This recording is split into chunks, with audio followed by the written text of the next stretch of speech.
Hello, my name is Denis Katrinchuk. I am a PhD student at the Graduate Center, City University of New York, and today I'm going to present our work done with Professor Rivka Leviton on hedge detection in text.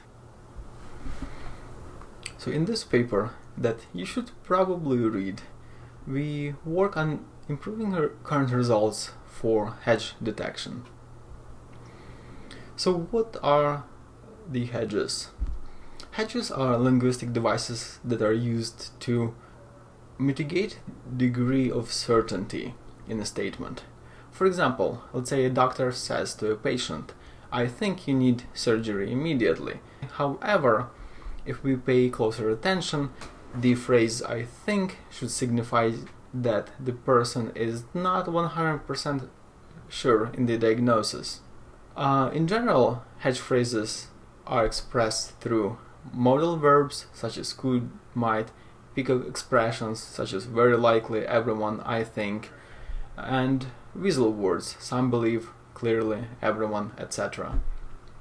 What's interesting and difficult about this problem is that the presence of these in a sentence doesn't necessarily mean that the sentence is uncertain. And this fact makes this problem very challenging. There are multiple applications where this can be very useful. For example, as we saw in an earlier example, in healthcare, in engineering, where precise language is very important, in politics, to prevent misinformation, or in finance, during the analysis of different companies. For example, consider this small interview with Adam Newman right after the SoftBank pulled out from their deal to invest more money into the company. Listen how Adam expresses his belief in the future of their relationships. And it's a real partnership. And I think the longer we know each other, the more we can build it. What he is trying to say that the longer relationships are going to last, the stronger they're going to be. But he adds "I think," which pretty much diminishes the statement that follows right that. And we all know what happened later on. In this work we focus only on textual data. In particular, we look into CoNLL-2010 Wikipedia challenge. During this challenge, the team released this corpus of Wikipedia sentences labeled as certain or uncertain. What's interesting that the majority of the sentences are certain and only around 22% are uncertain. Also, this corpus is actually quite small in today's standards, and applying the state-of-the-art algorithms is quite challenging because the model simply overfits on the data. There are only 11,000 training examples, and we use 10% of this data as our validation set.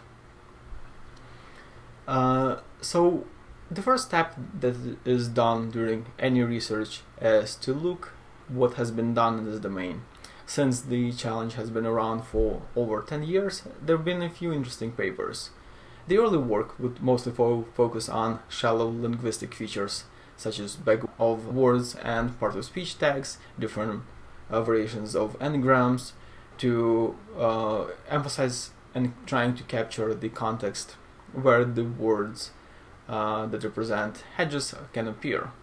Later work would introduce the probabilistic notion that uses the context of each word to evaluate whether this expression can be uncertain or not. More recent works would use different variations of neural networks such as convolutional neural networks, recurrent neural networks, and of course attention. So after reviewing all this literature, we decided to do something different. We wanted to see if we can find additional signal and use it in our model. For this reason, we wanted to explore the possibility of using part-of-speech tags as an additional source of information.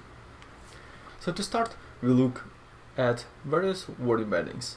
Word embeddings are trained on a huge amount of data, However, the difference between the domains can introduce problems. For this reason, we survey a number of the most popular word embeddings as well as train our own custom embedding model on 1 GB of random sample text from Wikipedia. And we noticed that two models outperform the rest. First is fast text model and the glove model. However, we also decided to include our custom model just because it's much smaller in size and ideal for prototyping. The second step is to choose the correct neural network architecture. Looking at the related work, most work is done either with the use of convolutional neural network or recurrent neural networks.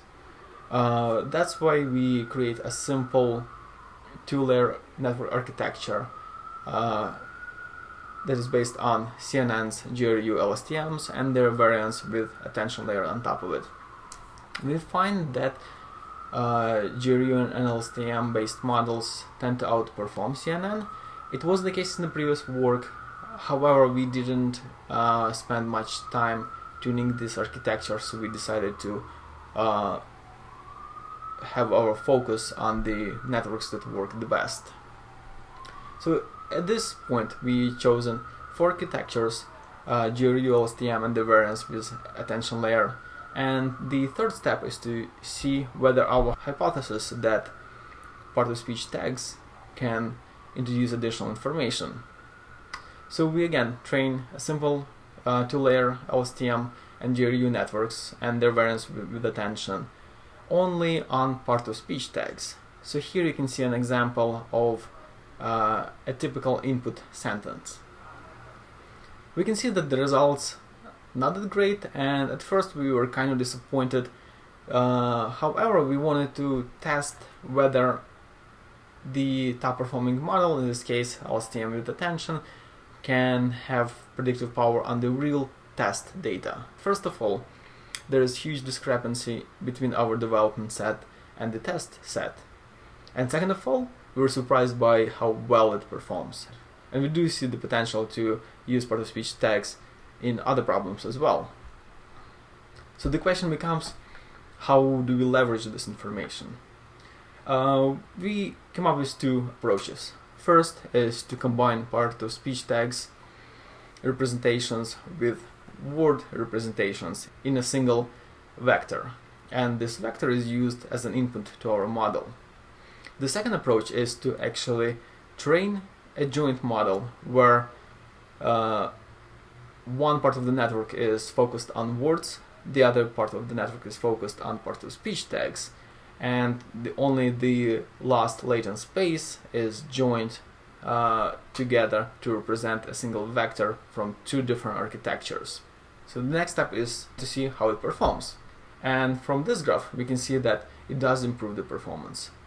The best performing models are GRU with attention on the joint input model, and on the case where we train 2 separate models, GRU with attention and LSTM with attention seem to work the best. So we use these 3 models as our main approach, and we try to test these results on the test data. So here are our final results. Our models show really good performance, and in fact we got an improvement by a couple % over models without part-of-speech tags.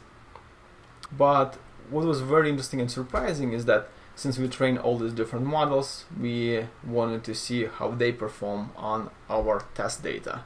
And a simple GRU model with custom pre-trained word embeddings showed the best results. So it was very surprising, and also brings more questions for the future work. So in conclusion, first we find that the joint model representation of words and part-of-speech tags does improve the performance. However, the surprising fact that the highest score of 70.24 was achieved by the domain-specific model with a simple GRU. network architecture. It was very surprising, and we would like to investigate in our future work. In summary, in this work we analyze various network architectures that are performed on the problem of hedge detection. We formulate our network as a joint model approach and achieve a new high score on this problem. Thank you very much for attention, and I hope to see you at our poster session. Thank you.